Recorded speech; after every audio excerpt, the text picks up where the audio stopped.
안녕하세요. 코하 투더골드문 진행의 이정원입니다.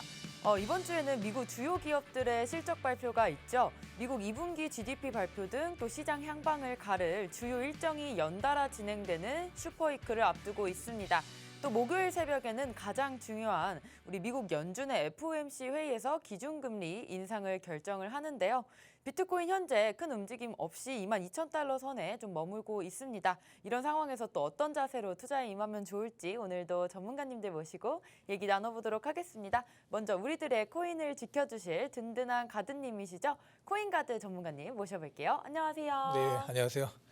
네, 반갑습니다. 여러분들의 든든한 코인 보디가드, 코인가드 전문가입니다.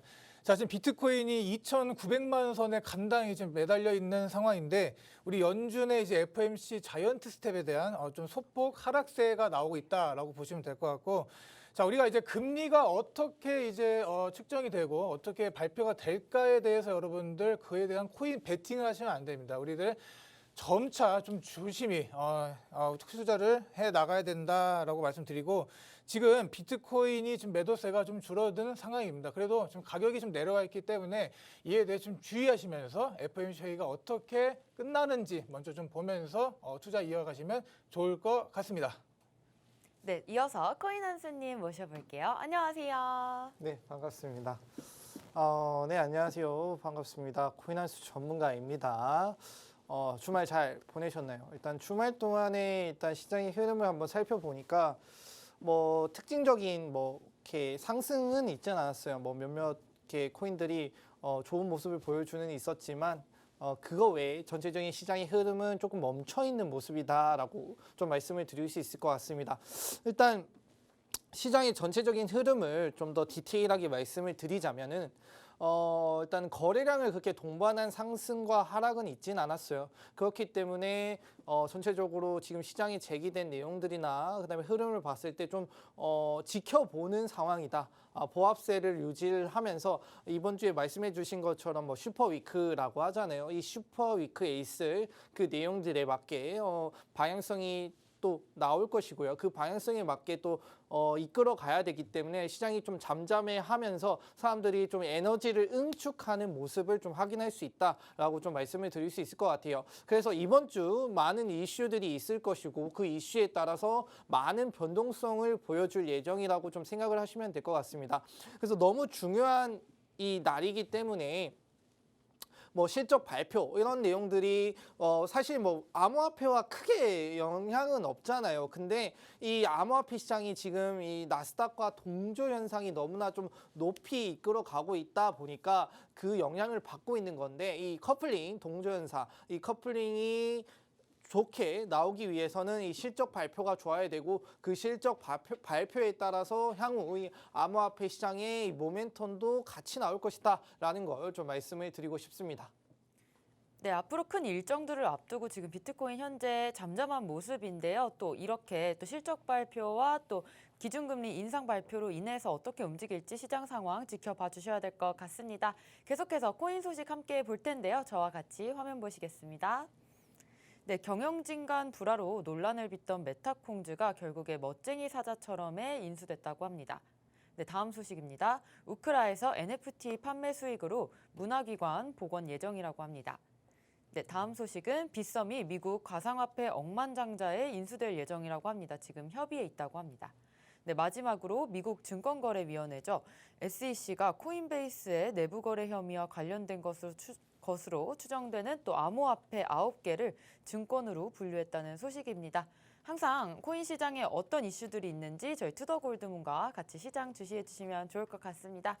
저희 다음으로 썰전 코너 이어갈 건데요. 오늘 썰전의 주제는 바로 코앞으로 다가온 FOMC 금리 결정, 비트코인 시장에 미칠 영향에 대해서 얘기 나눠보도록 하겠습니다.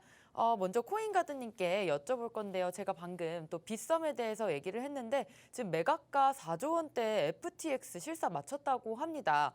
또 이와 더불어서 현재 비트코인 시장에 이슈 어떤 게 있을까요? 지금 그 아나운서님께서 세 번째 뉴스를 말씀해 주신 이제 빗썸 매각건에 대해서 좀 말씀드리려고 합니다. 자, 우리 국내 2위죠. 1위는 이제 업비트라고 다 알고 계실 테고 2위 거래소가 지금 현재 우리 30세 억만장자인 샘 뱅크먼, 나이도 어린데 정말 대단한 능력을 가지신 분 같습니다. 지금 FTX 거래소와의 지금 매각을 지금 어떻게 보면 협의 중이다라고 좀 얘기가 되고 있고요. 지금 FTX 측에서 제시한 가격대는 과연 4조 원대로 좀 파악이 되고 있는 것 같습니다. 그래서 뭐 김앤장 로펌을 통해 지금 협상이 좀 마무리 단계에 좀 있다라고 말씀을 하고 있는 것 같은데, 지금 이와 관련해서 좀 빗썸 측이나 이런 측에서 지금 뭐 나는 아는 내용이 없다 이런 식으로 좀 뭐 둘러서 얘기하는 좀 상황이기도 합니다. 그래서 지금 어떻게 보면은 우리 뽀글이라고 불리죠. 이제 머리가 좀 뽀글뽀글하게 이렇게 좀 꼬여 있다 해서 우리 샘 뱅크먼 이렇게 부르는데, 지금 어떻게 보면 이제 4조 원대에 인수를 한다는 그 자체가 어떻게 보면 프리미엄이 있나 없나를 좀 따져볼 필요가 있습니다.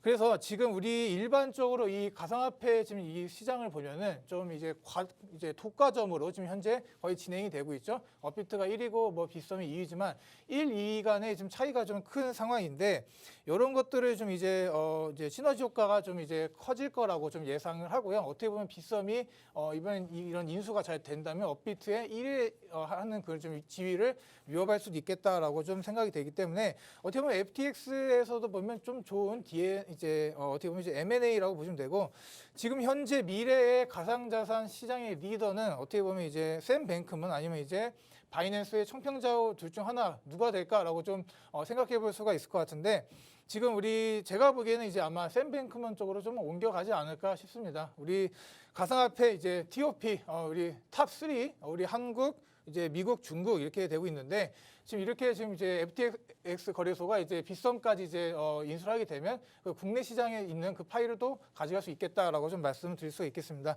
자, 지금 여기에 이어서 지금 루나 얘기를 좀 안 할 수가 없습니다. 루나 지금 뭐 여러 가지 압수수색 지금 진행되고 있고, 최근에 뭐 업비트 이런 회사에서도 보면은 경찰이 압수수색을 하는 걸 여러분들 보실 수 있었을 겁니다. 그래서 지금 어떻게 보면 이제 유사수칙 행위가 적용이 되냐, 또 아니면 이제 어떻게 보면 지금 사기에 지금 적용이 되나, 이런 것들을 여러분 보셔야 되는데, 사기 혐의에 대한 입증은 좀 어렵지 않습니다. 어떻게 보면 이제 뭐 20%, 30%에 달하는 이제 앵커 프로토콜에 어떻게 보면 이제 서비스를 좀 출시했고, 이렇게 손실이 발생할 수 있는 거를 그 이제 권도영 측에서 좀 미리 공시를 안 하고 진행을 했다. 그래서 뭐 당시 투자 당시 이제 해당 부분에 대한 고지가 없었기 때문에 어떻게 보면 이제 뭐 사기에 좀 적용이 된다라고 말씀드리고, 지금 수익 구조가 없어요. 우리 앵커 프로토콜이 누군가가 돈을 갖고 들어와야지 그 돈을 가지고 또 지급을 하는 그런 상황이기 때문에 수익 구조가 없는 상황인데, 이렇게 두 풀려서 얘기를 했다? 어떻게 보면 지금 그 자체가 폰지 사기라고 좀 볼 수가 있겠다. 그래서 뭐 내부의 반대가 심했는데, 이런 거에도 좀 여러분들 그 무시를 하고 진행했다는 거는 여러분들 이미 어떻게 상황이 일어날 거라는 거에 대한 권도영 측에서도 알고 있었다라고 보시면 될 것 같고, 지금 이제 또 봐야 될 게 이제 유사수식 행위라는 게 지금 코인 자체가 이제 법정 화폐로 인정이 되지 않았기 때문에 거기에 대한 지금 뭐 적용 여부는 좀 한계가 있을 거라고 좀 얘기를 합니다. 그래서 지금 또 보면은 2030 세대들이 많이 힘듭니다. 루나에 뭐 지금 뭐 투자해서 돈 잃으신 분들도 많고, 특히나 이제 빚내서 투자하신 분들이 참 많은데, 뭐 정신적 공황도 갈수록 좀 심각해진다라고 말을 하고 있어요. 그래서 지금 우리 코로나 확산으로 이제 금리가 굉장히 낮았죠. 금리가 낮았을 이 시점에 이제 큰 대출을 일으켜서 투자를 하신 분들 지금 정말 힘들고, 뭐 지금 뭐 하루에 10명 이상이 지금 이제 뭐 우울증으로 지금 병원에 오는 정신병원이죠. 정신병원에 이제 상담을 받으러 오시는 분들도 많이 늘어나고 있다고 합니다. 그래서 제가 지금 말씀드릴 거는, 여러분들 이렇게 지금 손해를 보고 있다 하더라도 이걸 가지고 대출을 일으켜서 큰 이득으로 한번 되갚아 보겠다라고 생각하시고 투자하시는 분들이 좀 늘어나고 있는 것 같은데, 자, 그러시면 안 됩니다. 그럴 때 안 되고 뭐 공황 상태에 빠질 수도 있어요. 그래서 지금 뭐 단기간으로 좀 장이 내려오고 앞으로 좀 FOMC도 좀 진행이 이제 될 거지만,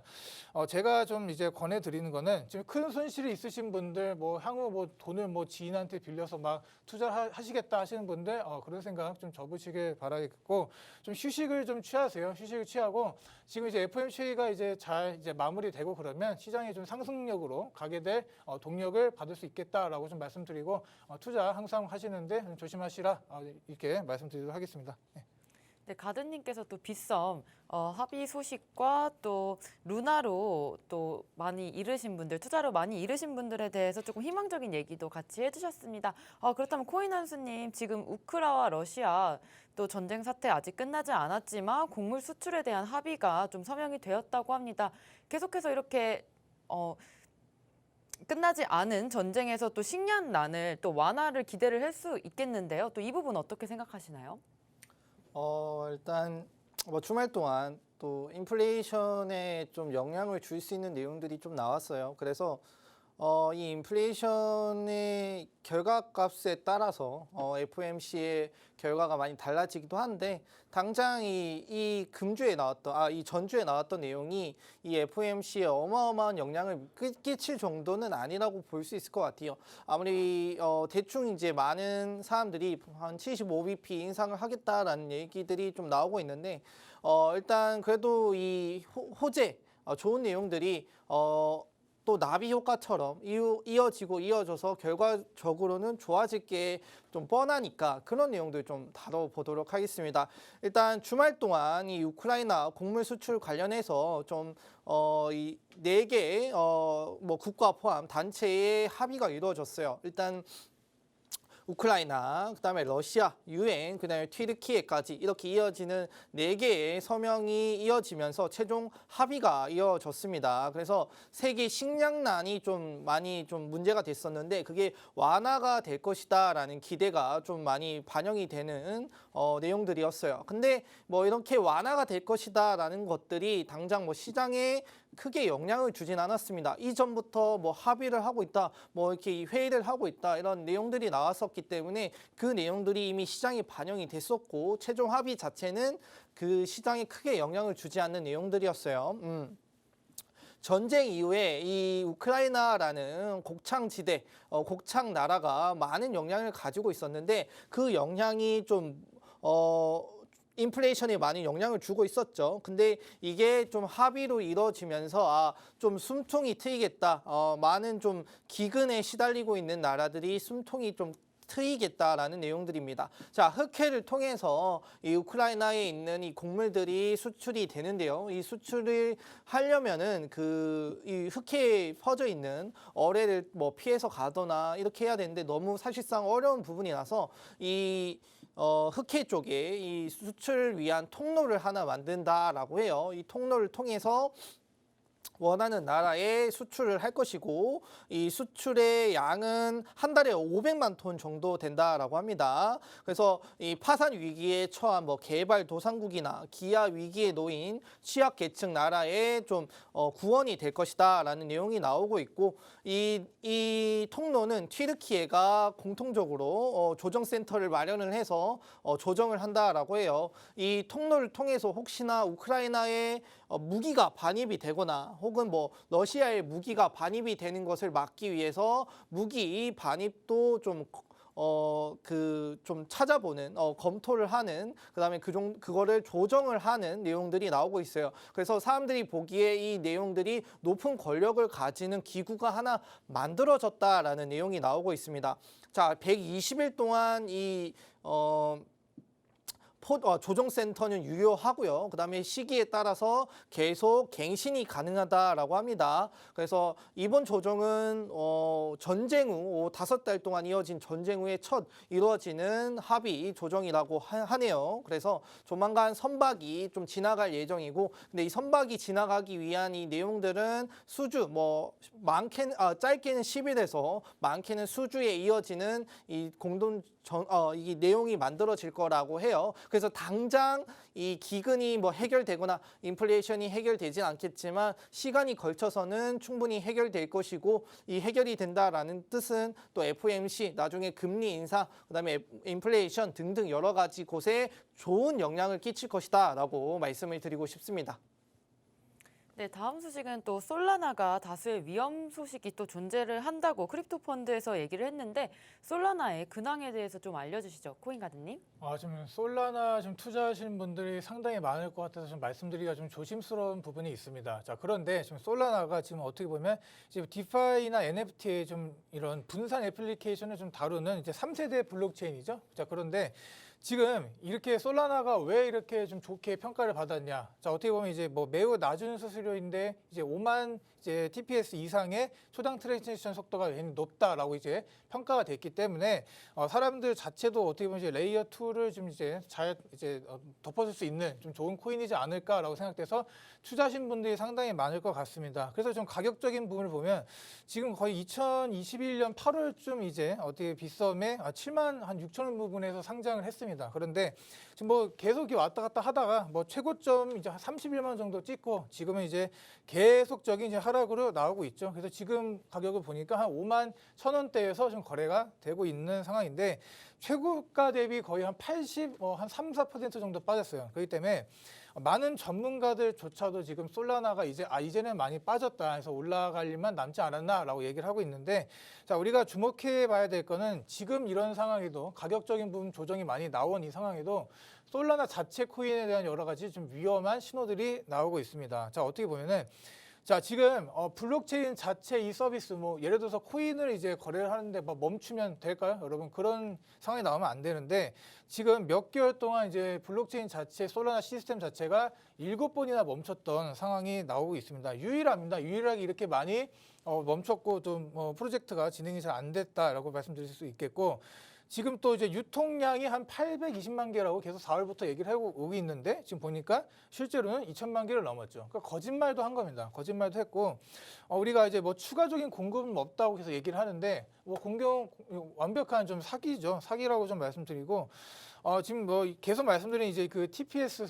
처리 속도에 대해서 자꾸 이제 부풀려서 얘기를 하는 것 같습니다. 지금 이렇게 좀 좋지 않은 행보를 솔라나 팀 자체에서 보여주고 있는데 지금 뭐 우수하고 좋은 체인의 이런 설계보다 그냥 어떻게 보면 투자자들을 이제 자금을 이제 끌어와서 막 어떻게든 이제 좀 이득을 보려고 하는 그들만의 좀 얄팍한 수가 좀 보이지 않나라고 좀 말씀드리고 지금 이제 어떻게 보면 이제 망가진 블록체인에 이제 스마트폰을 출시한다 이렇게 보시면 될 것 같습니다. 우리가 이런 걸 원하는 게 아니죠. 코인이나 이런 좀 블록체인 시스템에 이런 걸 원하는 게 아닌데 뭐 어떻게 됐든 모든 전화기나 이제 핸드폰 같은 경우에는 그 자체에 지금 어떻게 보안 시스템이 있습니다. 그렇기 때문에 지금 이런 상황으로 계속 이제 솔라나의 좋은 점만 부각시키고 그런 것들은 어떻게 보면 이런 지금 재단이나 이런 지금 세력들에 있어서 지금 솔라나 가격을 한 번 더 이제 올려놓고 좀 빠져나오려는 그런 심보이지 않나 좀 보여지고요.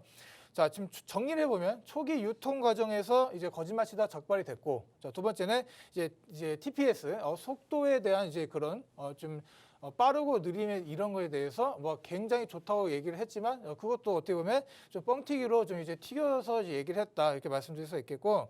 지금 뭐 여러 가지 지금 뭐 보안 문제도 뭐 지금 뭐 하드웨어 이렇게 스마트폰 내놓는 문제만으로는 이제 여러분 이런 거에 속으시면 안 된다라고 좀 말씀드리면서 지금 솔라나 투자하시는 분들 막 비중이 크거나 그러면 조금은 좀 조심스럽게 좀 비중을 줄여 나가시는 걸 좀 추천을 드리도록 하겠습니다.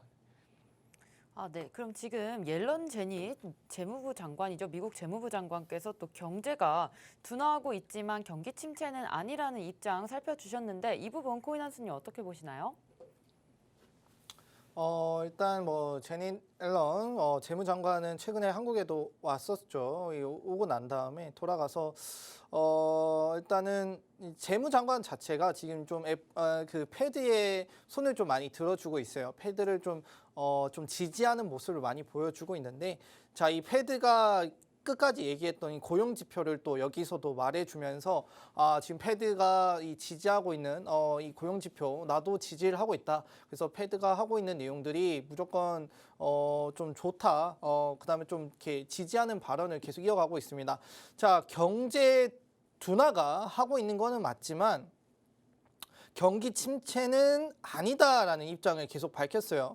경기가 둔화하고 있는데 고용 시장이 너무 강하다, 매우 강하다. 그렇기 때문에 경기 침체일 가능성이 없다. 물론 이제 앞으로 뭐 시간이 지남에 따라서 경기 침체가 일어날 가능성은 있다. 하지만 지금 이 경기 침체라고 하는 것은 잘못된 일이다라고 이렇게 말을 했어요. 어떤 근거로 예를 들었냐면 지난 3개월간 평균 37만 5천 개의 일자리가 창출이 되었다라고 합니다. 경기 침체에 나올 수 없는 지표이다. 성장률이 둔화하는 이행기에 있는 것은 맞다. 하지만 경기 침체는 경제 전반이 취약해지는 것이지 현재 상황은 그렇지 않다. 경제 전반이 취약해져야 하는데 고용 지표가 너무 좋고 이에 의해서 좋은 내용들이 계속 나오고 있다. 경기 침체가 아니다. 걱정하지 마라는 내용이 나오고 있고 소비 지출이 여전히 견고하고 산업 생산은 최근 6개월 가운데 5개월이 증가했다라고 해요. 신용의 질은 또 우수해졌고 가계 대차 대조표는 대체로 양호하지만 인플레이션이 여전히 높다라는 것만 문제가 되지 이 인플레이션은 금리 인상하고 시간이 지남에 따라서 지금 나왔던 뭐 곡물이나 그다음에 기름 이런 내용들이 차츰 해결이 된다라면은 인플레이션도 잡힐 것이다.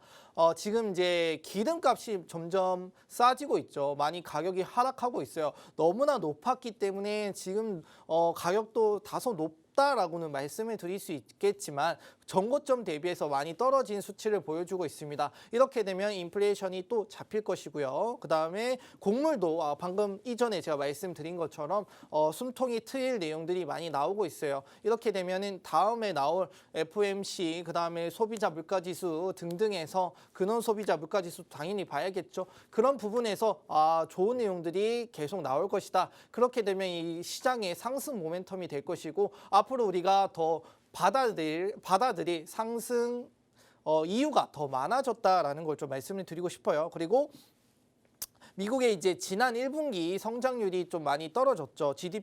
국내 총생산 성장률이 많이 떨어졌는데 2분기도 조금 떨어질 것이라고 전망은 나오고 있습니다. 근데 이거는 저희 뭐 미국뿐만 아니라 전 세계적으로 뭐 코로나 이슈가 있었고 그다음에 물가에 의한 성장치 전망률이기 때문에 물가가 금방 잡힌다. 금방은 아니더라도 물가가 좀 잡힌다라면은 충분히 이 성장률도 다시 상승하는 모습을 보일 수 있고 그다음에 경기 침체는 경제 전반에 위축이 와야 된다라는 거 꼭 인지를 하시고 지금 현재 시장 자체는 고용 시장이 너무 좋기 때문에 걱정하지 마시라. 앞으로 좋은 내용들만 더 있을 것이다라는 걸 말씀을 드리고 싶습니다.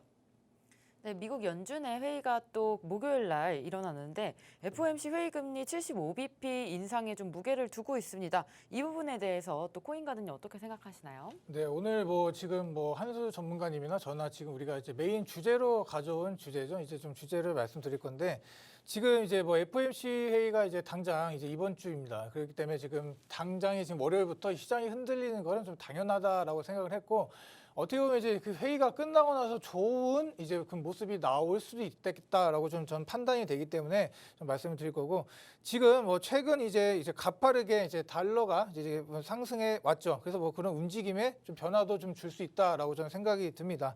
자, 우리가 이렇게 지난달 이제 한미 이제 기준 금리가 이제 1.75로 같아진 상황에서 지금 한국은행 자체도 기준 금리를 이제 한 번 더 이제 올리는 빅스텝을 단행했죠. 우리 한국보다는 무조건 이제 미국이 이제 한국보다는 이제 금리가 미국보다 높아야 되는데 지금 이제 미국이 한 번에 이제 만약에 0.75나 이제 1%를 올리는 이제 뭐 울트라 스텝까지 이렇게 단행하게 될 시에는 좀 문제가 좀 일어날 수가 있겠죠. 특히나 이제 뭐 울트라 스텝이라 해서 이제 100bp를 올려버리게 되면 당분간에 이제 금융시장, 자산시장의 움직임을 좋지 않은 게 뻔하다라고 좀 말씀드리고 지금 그래서 뭐 어떻게 보면 1%를 올려버리게 되면 또 우리가 경기 침체에 대한 또 문제도 한번 또 다시 다뤄봐야 되기 때문에 지금 그 다 연준의 이제 FOMC 회의를 진행하시는 분들 다 알아요. 내가 이렇게 올리게 되면 시장의 충격이 크겠구나 이렇게 알고 있기 때문에 그 부분 좀 걱정하지 않으셔도 될 것 같습니다.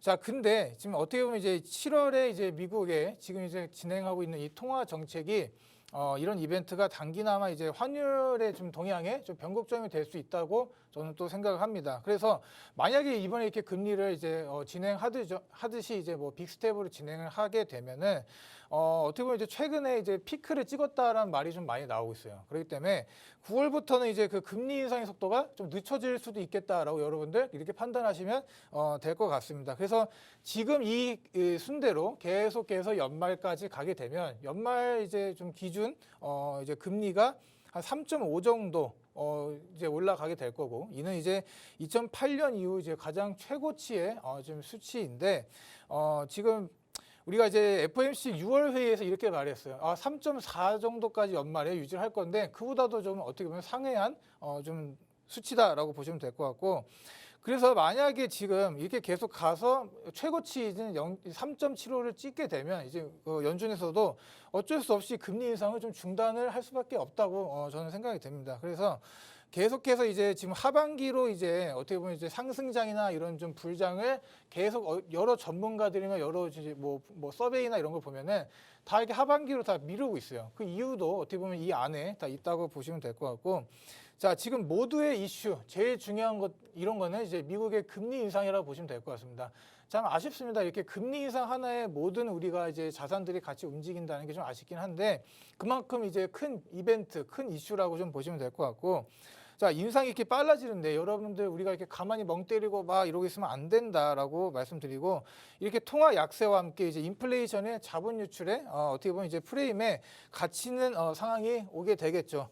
자, 그래서 우리가 지금 이제 해야 될 거는 미국 금리 인상이 이렇게 계속 가다가 이제 뭐 인하가 되는 순간이 올 거 아니에요. 자, 이게 올해 연말이든 이제 내년 상반기이든 이제 둘 중 하나가 될 텐데, 모두가 그런 상황을 바랍니다. 모두가 이제 그런 상황을 바라고 내가 가진 이 자산의 가치가 빨리빨리 올라가 주기를 바라는 이 상황인데, 지금 이 시점부터 이제 그때까지 시간이 꽤 남았어요. 그런데 여기서 이제 우리가 이제 무조건 올라가기 때문에 공격적인 투자를 진행한다. 자, 이것도 제가 보기에는 좀 아니라고 봅니다. 그래서 뭐 예를 들어서 크게 물려 있어요. 코인이 막 마이너스 한 80, 뭐 90대 있는 이 코인들을 지금이다라고 이제 해서 막 추가 매수를 하는 거, 그것도 어떻게 보면 여러분 좀 신중하지 못한 판단이 될 수 있겠다라고 말씀드릴 수가 있겠죠.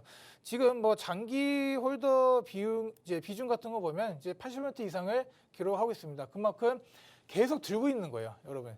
계속 이렇게 내가 이 싼 가격에 던지지 않겠다, 이렇게 좀 생각을 하고 있다라고 보시면 될 것 같고, 지금 이제 최근에 있던 이제 이 상승장을 보면은 BTC 이제 한 10,000개 이상을 갖고 있는 거물급 고래들이 들어왔습니다. 그렇기 때문에 이 시장이 좀 올랐다라고 보시면 되고, 그러니까 최근의 반등은 이제 우리 개인들이 끌어올린 반등이 아니라 좀 이런 거물급들의 고래들이 좀 들어왔다라고 보시면 될 것 같고, 지금 어떻게 보면 이제 이런 인플레이션 문제, 또 미국 금리 인상이 여러분들 좀 힘들게 하고 투자하는데 어려움을 좀 갖게 하는데, 자, 이럴 때일수록 여러분들 좀 여유를 갖고요, 막 공격적으로 투자하지 마시고 조금은 천천히 돌아간다라고 생각하시고 투자에 임하시면 좋은 결과를 좀 얻지 않을까라고 좀 말씀드릴 수 있겠습니다.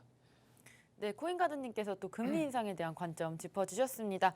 마지막으로 이번 주에도 계속해서 실적 발표가 나올 텐데요. 저번 주 실적 발표 되게 좋게 나온 걸로 알고 있습니다. 이 부분 시장에 어떻게 미칠까요, 코인가드님? 일단 뭐 앞에 말씀해 주신 것처럼 여전히 시장은 좀 불안한 건 많아요. 맞아요. 왜냐면은 개미들이 그렇게 들어온 게 아니라 어떻게 보면 이제 말씀해 주신 거 거물급들이 많이 들어와서 시장을 좀 펌핑해 준 느낌이 없지 않아 있습니다. 그래서 거래량을 보면 되는데, 그 거래량 속에서도 개미들이 개인 투자자들이 얼마나 될까, 이 부분이 정말 중요한데, 제가 봤을 때는 그렇게 개인 투자자들이 많이 들어오진 않았어요. 여전히 투자 심리가 위축이 돼 있는 상태이기 때문에 다른 외부 기관들이나 이런 세력들이 들어온 것이 아닌가라는 걸 좀 알아두실 필요가 있고, 그렇기 때문에 이 불안한 시장, 그런 세력들이 왔을 때 세력들은 우리의 매도세를 이끌고, 그 매도세가 어느 정도 올라왔을 때 수익을 보기 위해서 이렇게 매도하고 쭉 떨어지는 모습을 확인할 수 있어요. 이 부분이 좀 우리가 우려하고 걱정해야 되는 부분이라고 해야 되고 조심해야 되는 부분이겠죠.